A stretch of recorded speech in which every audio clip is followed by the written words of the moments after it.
Infernal greetings, infernal blessings to all. Darth Noon, aka Ravana Noon here. Today, I am going to be discussing Lifeforce versus Energy. Now, you may ask, isn't it the same? Aren't they the same? Yes and no. Let me explain. The life force compared to the energy.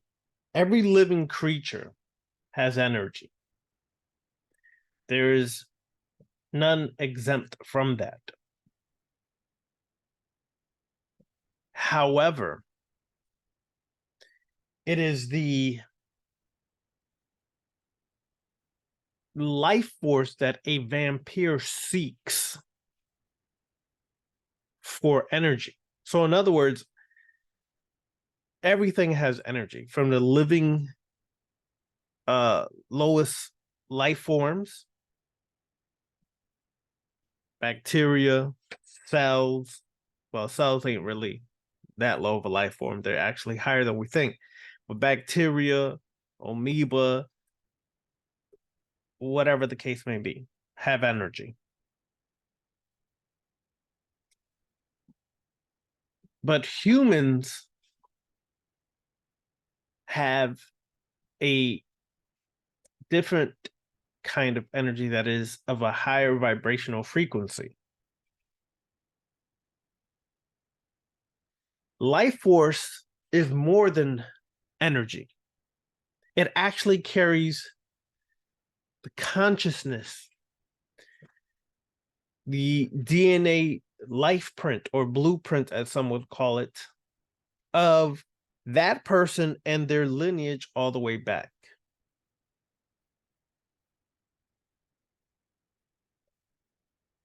And therefore, when you tap into the life force, not just the energy of that individual, the life force, you are able to process their consciousness and their DNA. And therefore, it is a more refined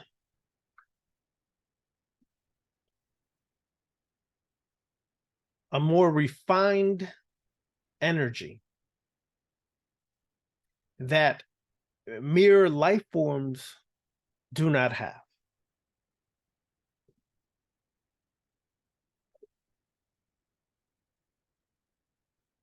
Okay? So, in vampirism, it is basically an energy exchange. The exchange of energy of life, the life force. That is what vampirism in a nutshell is. But it's much more than that, as we discussed already. When a vampire feeds off of energy, they don't seek mere life forms energy, although some do, pointless, but some do because trees and everything have energy. But we feed off of a more refined, conscious-filled energy called the life force. Why is this important? Because it leads to being more selective in the process. It leads to being more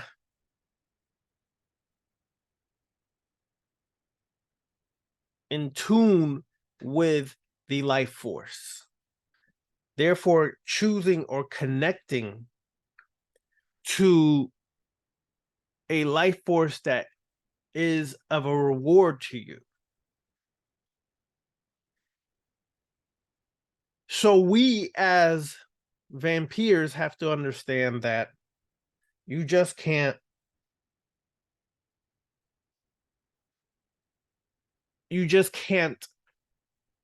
attempt a process to feed without having more understanding of what you're actually doing. That's why some individuals in their practice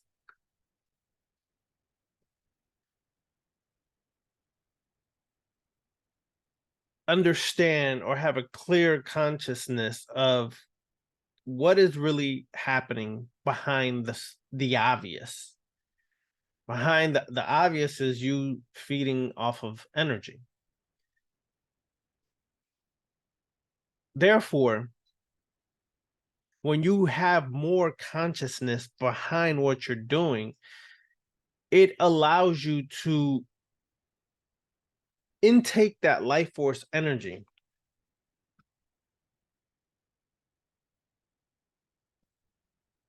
in a way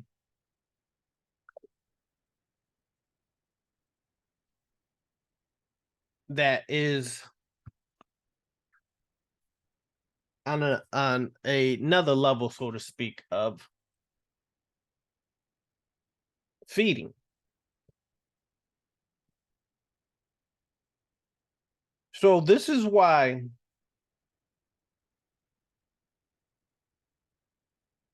we are very conscious of what we do.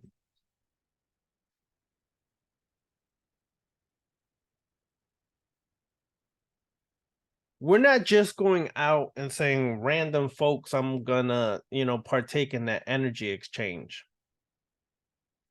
No, that would not benefit you. What you essentially do is partake in that which is going to benefit you. Okay? Now, we have to understand that the astral body is what molds the physical body. Therefore, it's the life force you take is imprinted by the shape and emotional and mental tendencies of the astral body.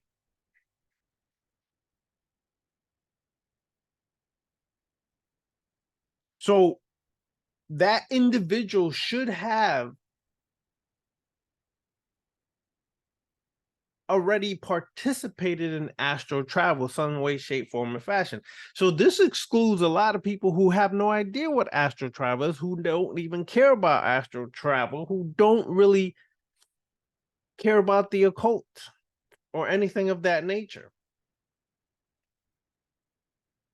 Keep this in mind as we journey through this process. So the imprint of that mode that the astral body has left upon the life force and courses through the astral body of that individual is what we consider refined life force. We're not seeking the average person. We're not seeking that. What we are looking for is that refined life force.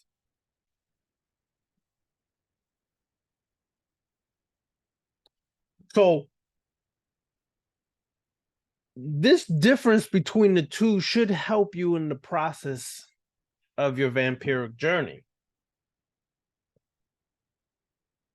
I'm talking about vampires, real vampires that are not here because of cosplay, not here because they're fans of vampire movies. I'm talking about real vampires who actually practice the process, who actually partake in the process.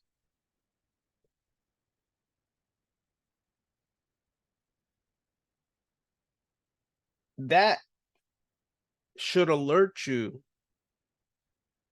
to the fact that you should address yourself and ask yourself, what have I been doing this whole time? Are you just randomly feeding or not? Are you seeking the life force or just energy. Now, I put this out there because vampirism is a lifestyle. It is a way of thinking. There's a way of interacting with this world you live in. It is a consciousness that is not found in many. That consciousness is not even found in many on the left-hand path.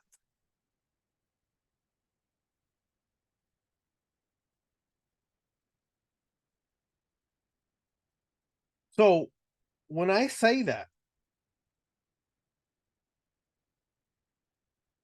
I'm saying that because of observation. Some people are just not meant to be vampires. They're attracted to the look, the dress, the Hollywood culture that's been created around this. There is a way you view the world as a vampire that's different than what the average left-hand path practitioner would view it. See, we don't commune with these false gods, these archetypes, or these demons that so many cannot do without on the left-hand path. Many of you are no different than a Christian, Muslim, or Hebrew. You have to have a God in the process of your awakening. That's what many of you hold on to. A vampire understands I'm the only God. And for that, you have to have a different consciousness than just saying it. It literally means what it means. The existence of a God outside of myself is null and void. It does not exist to a vampire. To a vampire, life is created by the self and is ended by the self. To a vampire, I created my existence and brought myself into existence, and I will take myself out of existence when it is time. But we do acknowledge what some would call the undead gods. They're not gods in the sense of archetypes, these dark gods of religion, of spiritual systems, so on and so forth. They are essentially humans who reached higher states of consciousness from the vampiric current, and when they translated from the physical, their minds, their astral body was of a sublime, pristine nature of vampiric power. And so they became vampiric ancestors to us all. Vampiric wise ones to us all, who we just label the undead gods, which there's other terms for that, but they were labeled as that, but no way, shape, form, or fashion are they looked upon as someone or something that is to be worshipped, but to be respected, like you would respect your grandmother. Your grandmother could be, let's say, could have been a vampire. She has all the wise wisdom of time immemorial within her because of her journey, and you seek to receive this wisdom, this power. So we have an exchange, a communion with these undead vampire gods, who really were human beings, who translated as super conscious vampires and interact with vampires who are truly vampires. What does that mean? In a communion with these undead gods, you're not accepted just because you claim to be a vampire. You're accepted into the fold by the works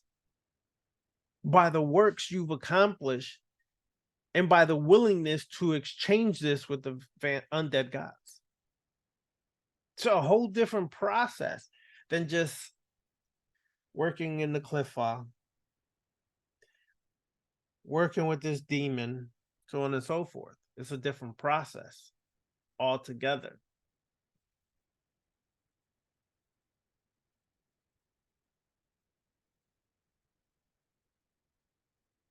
When we take this journey and we reach the ability to have an abundance of life force energy and there's an exchange, this process, the mind, the emotions, our physical component called the body, that process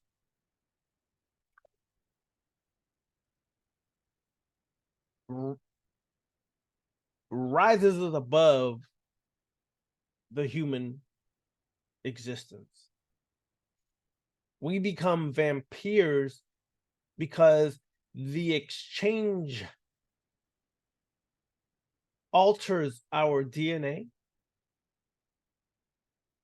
alters our life force, and we reach the next step of evolution. How many of you are really ready for that? Because I can tell you right now, speaking as an individual who's been in this process for a long time now, too many of y'all are not really vampires. It sounds nice to y'all. Y'all take some of the classes, you take, you go, you leave, you do what you do. It's all you. Y'all ain't vampires. And I'm just gonna say it like it is, because I'm not holding back. From this day forth, I'm not holding back anything. I'm not trying to be cool and friends with people. This mindset, this work has altered this consciousness to such a way where I just have to speak it. Some of y'all are not vampires, period. And the reason why I say that is because you still think that because you feed off of energy that makes you a vampire. You're incorrect. A vampire is more than energy. It's the life force, and it's the conscious alterations that occur that happen on a DNA cellular level to a conscious level that makes you a vampire. If you are not willing or have not been willing to undergo a communion with the undead gods, then you're not ready or really are not a vampire.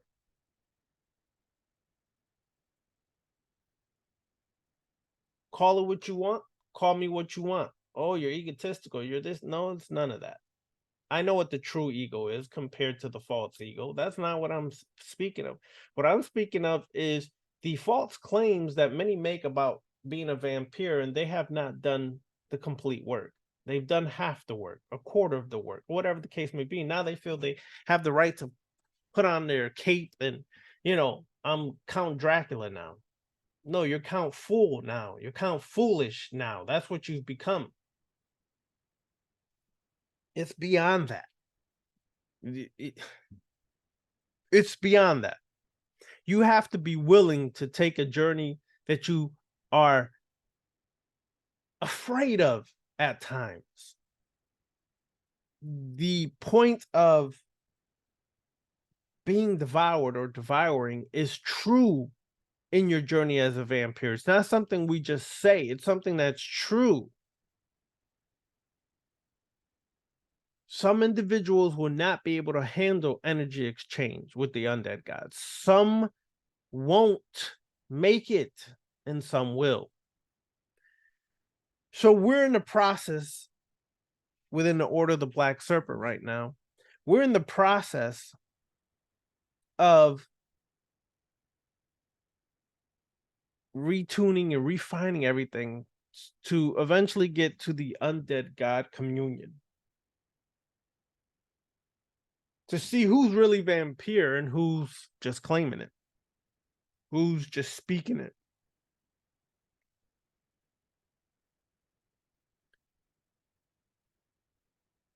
It's not an easy process, I will admit that.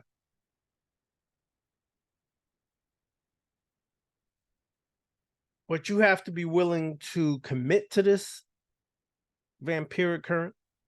You have to be willing to be tested on this vampiric current, and you will reap benefits beyond your wildest dreams when you do that.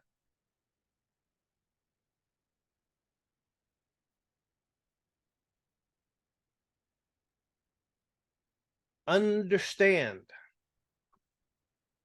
that to be a vampire is more than just putting on clothes. It's more than just claiming it. It's a lifestyle, the way you view things. It's almost like the eyes through the window. It is like reversing your eyes, looking back inside yourself.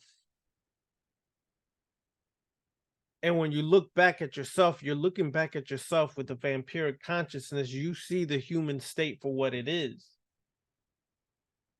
And then you look back out to the world and you see what is really there: sheep, cattle, herd, slaves, people who readily are used, manipulated, their emotions tweaked, their emotions manipulated to the max, to the extreme. People affected by music and the musicians and turn out worshiping the musician and these individuals. Even though the musician may be effed up, have a effed up background, people want to worship them.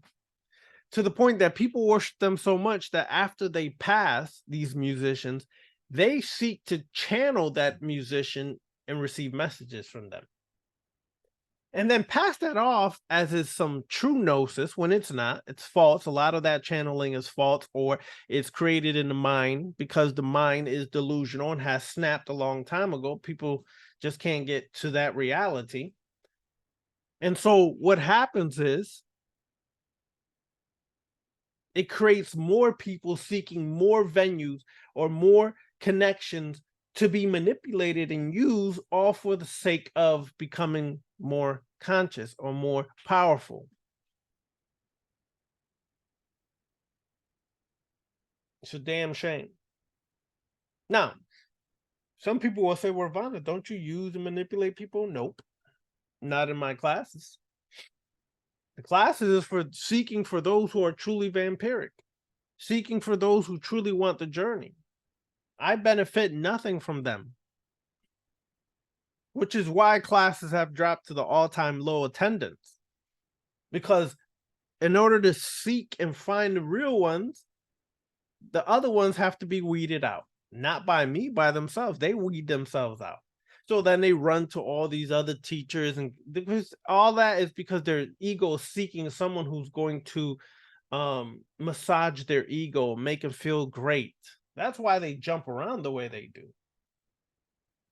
They'll go to this priestess, they'll go to this priest, they'll go to all these false individuals.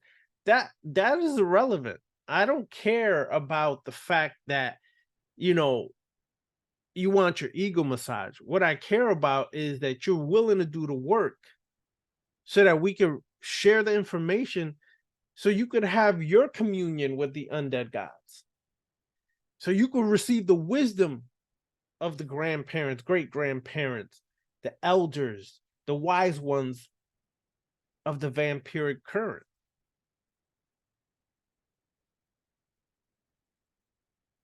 That's what I care about. If you want to know who I feel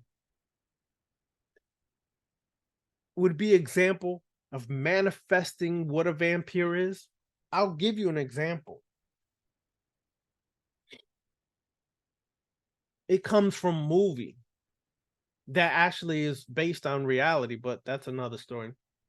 The Sith Lords of the Star Wars universe would be the epitome of a vampire.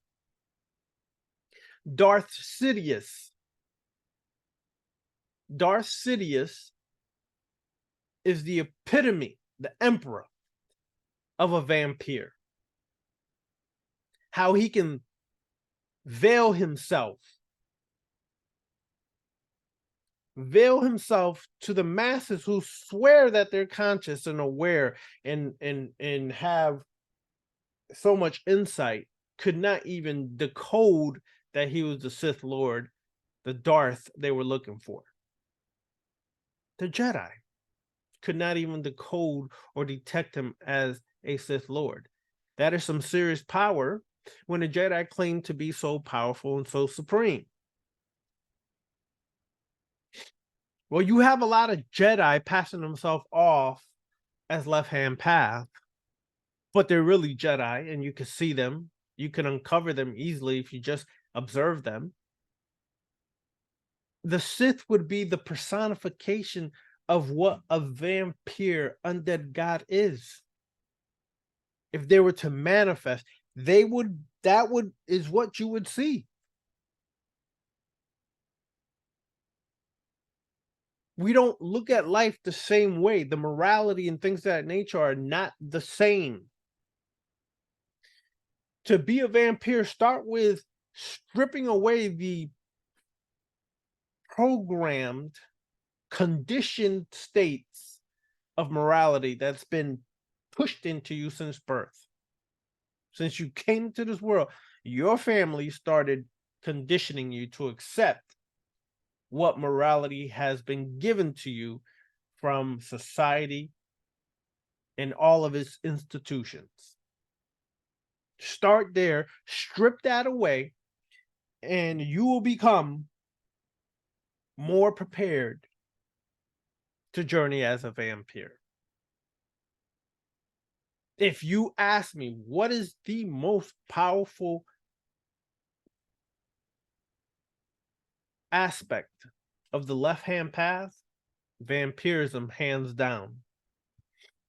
Vampirism would exist even if left-hand path didn't exist.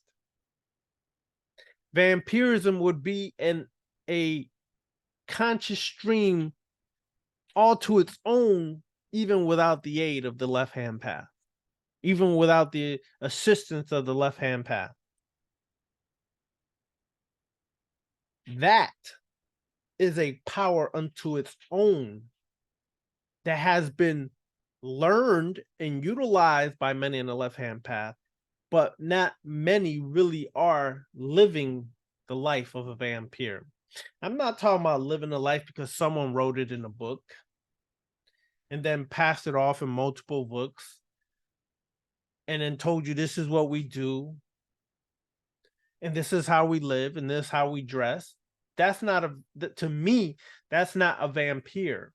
A vampire is not going to dictate to you the process of what it means to be a vampire, how you should dress, and the appearance of a vampire, and so on and so forth. A vampire discovers their own self to be a vampire, and therefore they discover that they are the god, and they dictate their life from a vampiric consciousness that is null and void of how I dress in society. Not every vampire dresses like a goth, but that's become the norm now because that is what is promoted by certain authors and certain so-called authority figures in vampirism. That is not the case. As a matter of fact, a lot of vampires, you would not know they're vampires because they look like normal people in society. But when you're around them, you will sense that there's something completely different about this individual. Their vibrations and frequencies are of another level. You will sense that. And it becomes very enticing and can become something that you need to taste and feel. It becomes an addiction. I have to have this. I need it because of what they are, what they're vibrating and their energy they're releasing is that. I don't have to wear fangs to be a vampire. I don't have to wear gothic clothes to be a vampire. I'll be a vampire dressed just like this, standing next to you, you would never know I'm a vampire. The whole time I'm doing the work of trying to process if your life force is worthy or not for me to taste. Not for you to give, that's irrelevant. For me to take and taste. A vampire will use anything that is at their disposal to experience your life force. They will come in disguise to taste your life force. They will play any role you need them or want them because you desire it, just for them to taste your life force. Because we understand experience is real, but the experiencer never gets caught up in the experience where they forget why the experience even happened.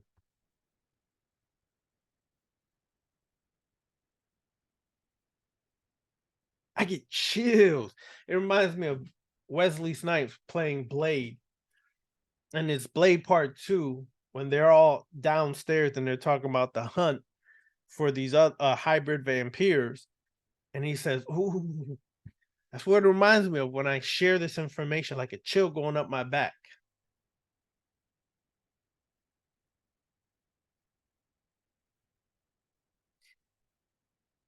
The first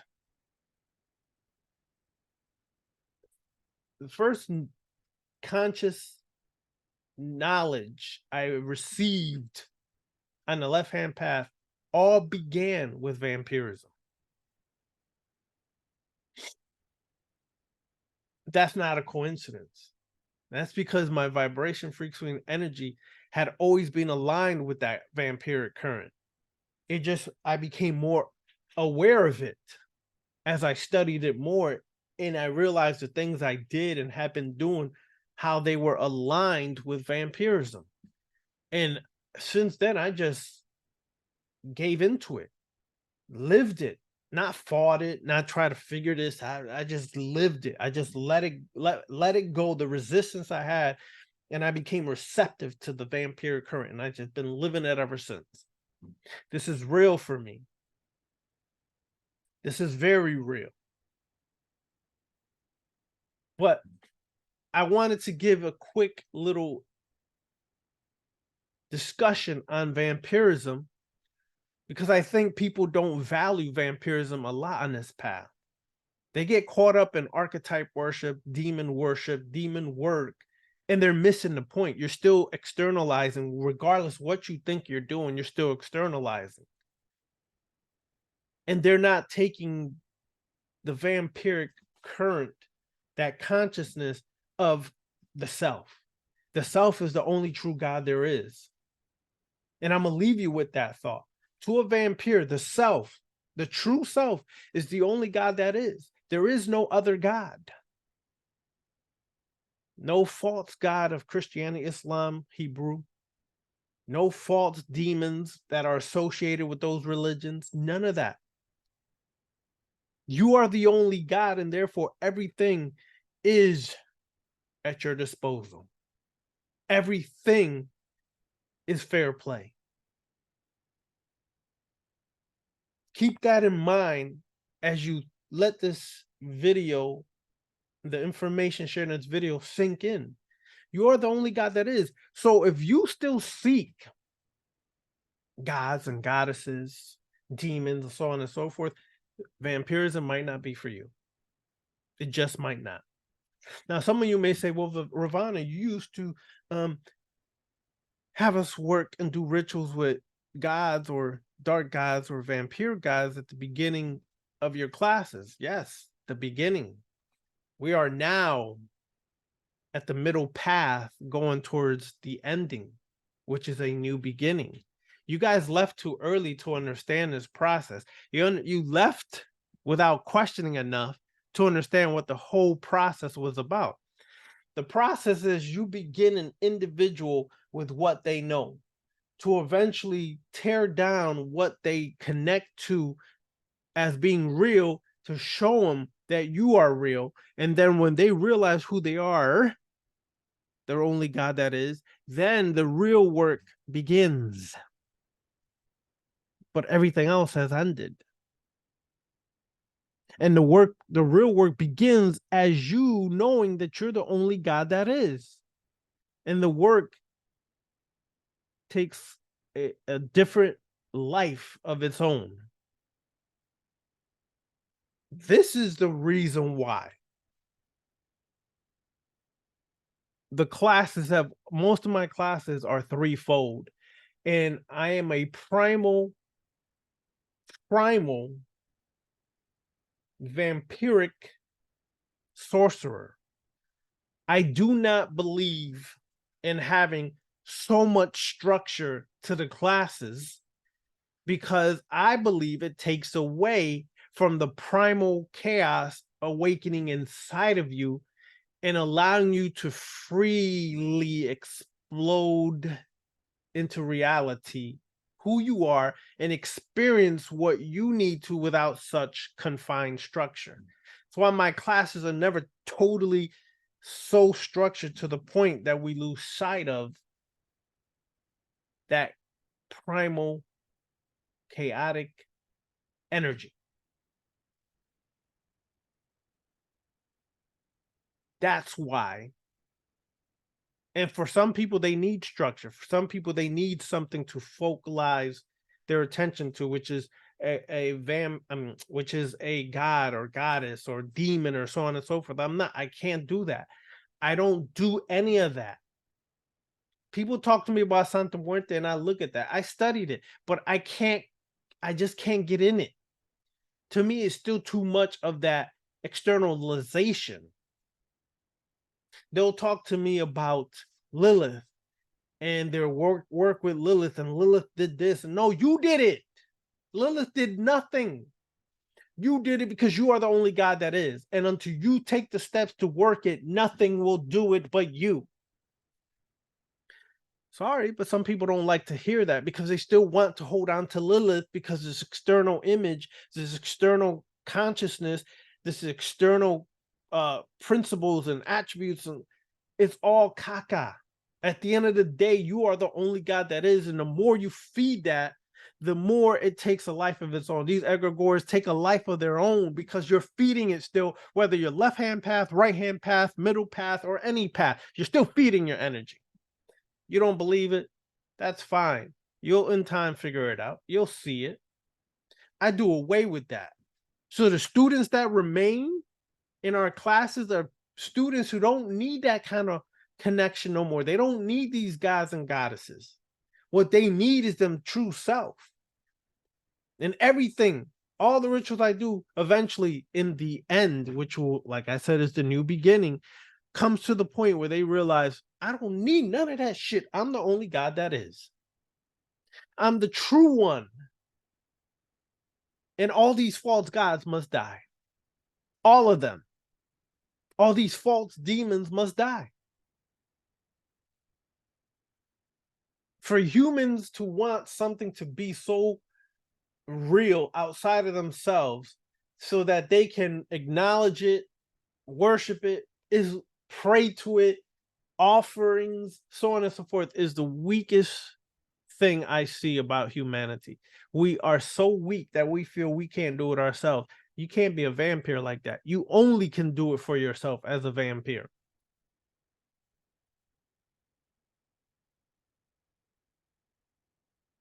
The journey is up to you. You either do it or you don't. But vampirism is for those who are strong at heart, strong of mind. You feel you're that person, become vampiric. It's already in you. That's why you're listening to this video now. That's why you are interested in this subject. That's why you can't get enough of it. This is why you watch Blade. This is why you watch Underworld. This is why, because you sense something greater inside yourself and you vibe and connect with that which you sense within yourself.